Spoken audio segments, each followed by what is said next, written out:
Ki khubor ka Batesi TV. Ka umdi basnyam bak penjaslian. Rupa Premium Meghalaya.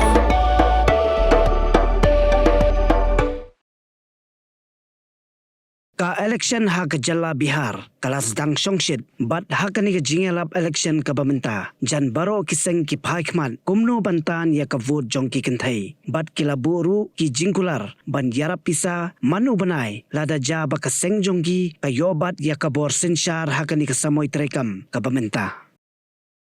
napdeng ki jingkular ki babun kaba kampala kadai ka jingle jong ka seng kongres ha kaba ka ne ka seng ka lej ban sam ai da ki sanitary pad lani ki jingsop jong ki kenthai bat ha ka song jong ka sanitary pad ka seng kongres ka bu da ka dur jong Rahul Gandhi bat harum jong ka pat ka tho ya ka jingkular jong ki ban yarap pisa 8,000 san spa tingka manla ubana sheki kenthai ki babwan na ka longyeng longsem ka baduk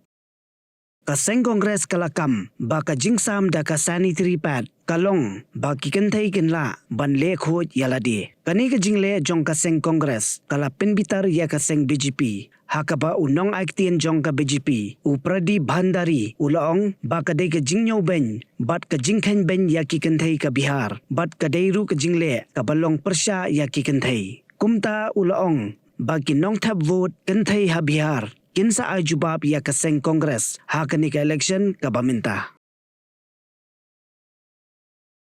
यहाँ पे जो बिहार के परिप्रेक्ष्य में उन्होंने एक महिलाओं के लिए विशेष तैयारी किया है और वो विशेष तैयारी में महिलाओं के लिए सैनिटरी पैड हम लगभग यहाँ क्वांटिटी का है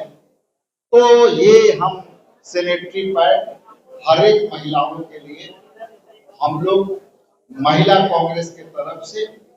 उसके लिए भी हम लोग अभियान चलाने जा रहे हैं और लगभग हमारा जो लक्ष्य है 5 लाख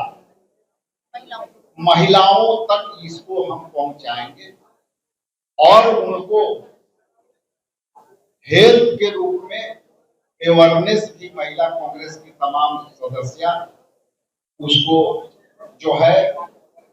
अपनी संदेश पहुंचाएंगे। From the hills of the east, a new voice rises. Hello Meghalaya, our state's first ever OTT platform streaming stories, music and dreams.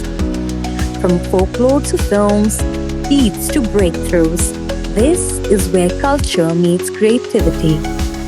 Discover award-winning talents, breakthrough creators, and untold stories that deserves to be seen. From soulful podcasts to live streams and dreamers. This is your stage, your spotlight. Hello Meghalaya. Your story starts here.